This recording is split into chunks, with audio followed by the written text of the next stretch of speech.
Hi, I'm Kobey Lam of the Bay Area Dragons, and this is my story. Alternate guard number 22, Kobey Lam.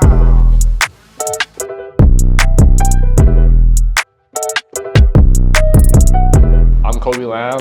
I'm a shooting guard for the Bay Area Dragons, and I was born in Richmond Hill, Ontario, which is in Canada. I didn't really start picking up basketball, and I wasn't really playing seriously. I learned it from father and son basketball. So I was playing all these different sports like soccer, archery, badminton, and all that. I guess, basketball stuck out to me because, it was interesting. I was playing with more of my hands and all that, bouncing the ball. I wasn't really into it yet. I was more of that, geeky kid playing video games, Xbox, Halo, I was like, it was fun, Middle school is where I started taking basketball more serious, where I was, actually taking a personal trainer to play basketball.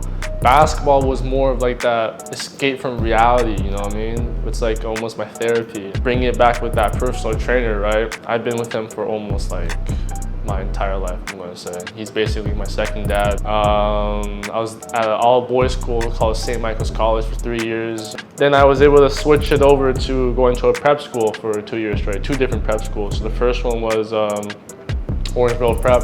So I was able to play with like a bunch of great players, like one NBA player being Luguentz Dort, who's on the OKC Thunder, right?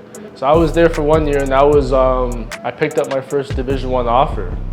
That was High Point University, and I was like, wow, you know what? That was my very first one. I felt so accomplished, I might just commit, you know what I mean? Just take this Division I offer and play at High Point University.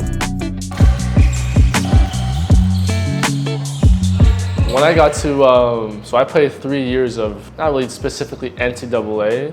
So first year was, they call it JUCO, which is NJCAA. So that's the junior colleges, right?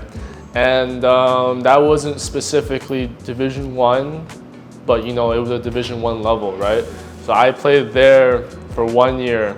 I think that was one of my best college years. I was like, averaging, I think like 18 points per game, like 45, 48%, from the field goal and a 3-point percentage, right? I was ranked high on those numbers for the nation, right? So obviously I played 3 years. First year was JUCO, with COVID coming up. Second year, I played my first year Division I at University of Denver in Colorado.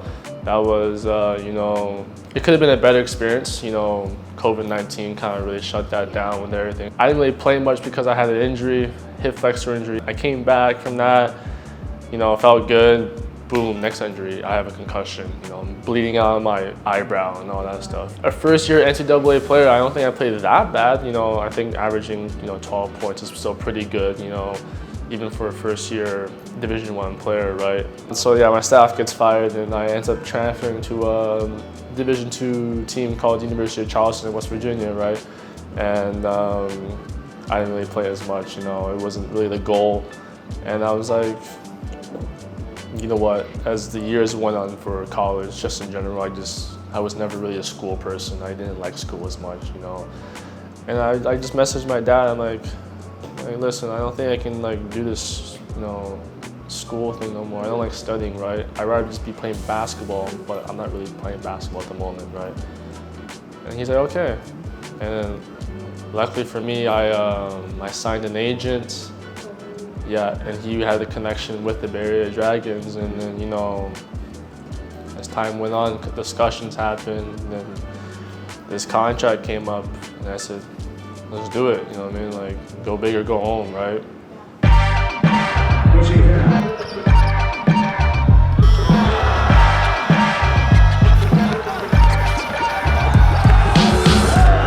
As a, rookie, I was like, I thought I was gonna be, really just coming off the bench a lot more. Maybe not even playing, you know what I mean?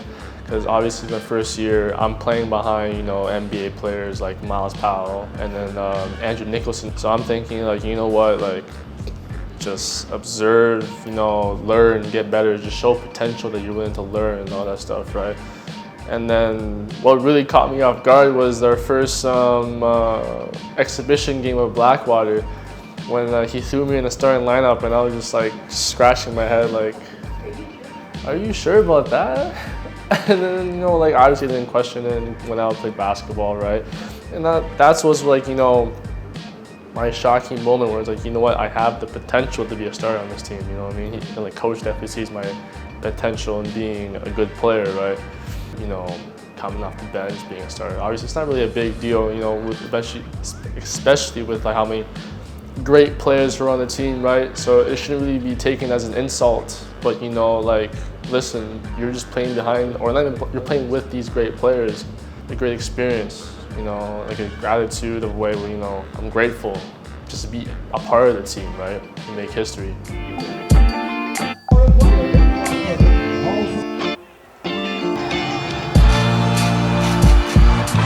We have all these great moments, you know, amazing moments, ups and downs, but you know, for me personally was that finals series. That was something. That was, you know, I never really got a chance to play in such a huge crowd like that, right?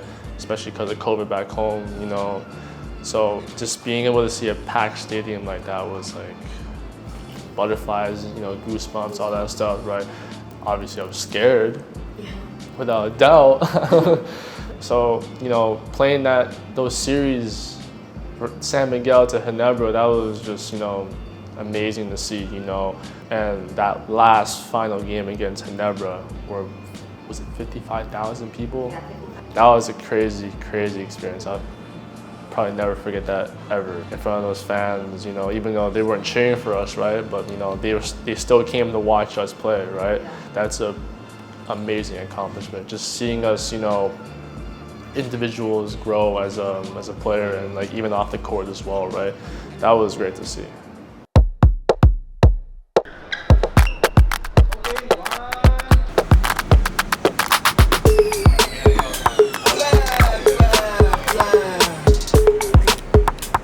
That's my boy right there.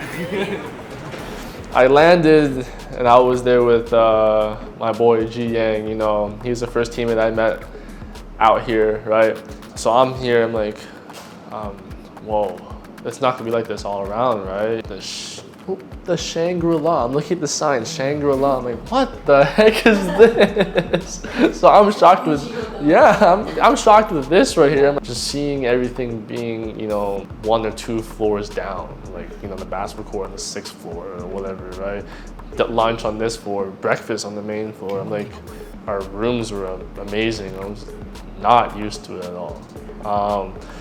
Obviously, beginning of the year, no one knew who we were, right? We were just some tall, you know, foreigners. I didn't imagine how much love they have for the sport basketball out here, right?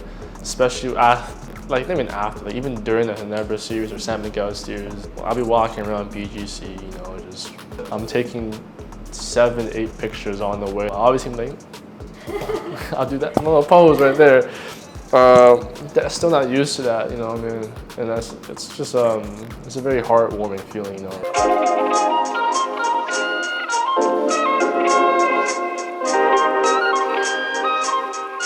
Okay, I know for sure if I didn't touch basketball when I was younger, I'd be a Twitch streamer.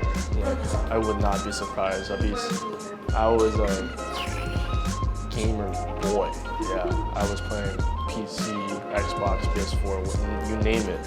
So I'd probably be streaming, to be honest with you. But you know, if I retire from basketball, I see myself doing something with food. You know, yeah, I love food. You know, I always have this talk where it's like, you know, why not have this, you know, food truck, you know, or like some kind of restaurant, right? You know, something like Asian or Italian, because I used to have an Italian restaurant back home. Yeah, I definitely see myself doing something with food, even though I can't cook.